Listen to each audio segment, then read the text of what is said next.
Johann Meyer was a farm boy from Bavaria. Before the war, his world had been cows, hay, and the seasons. When the war began, he joined not out of ideology, but duty, like many others. He believed it would be over in a few months. By 1942, he was on the Eastern Front, where everything good seemed to die. They had marched on Stalingrad with confidence in the summer, sun-baked and hungry, but hopeful. Now it was December. Snow lay deep on the frozen ground, and their boots, never meant for Russian winters, offered little protection. Men lost toes, some lost their minds. Johann wrote in his small journal at night by candlelight in bombed-out buildings.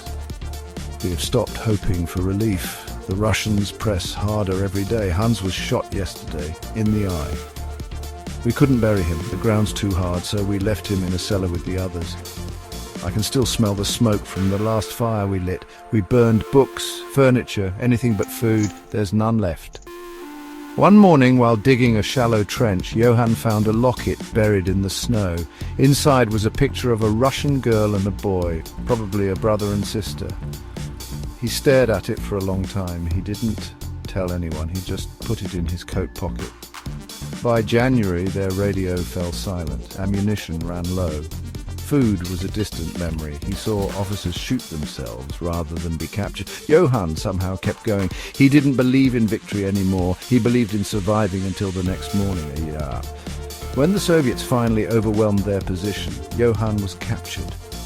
Emaciated, frostbitten, he surrendered with a white cloth tied to his bayonet. He spent the next 6 years in a Soviet labor camp. When he finally returned to Germany in 1949, his family barely recognized him. The farm was still there, but everything had changed.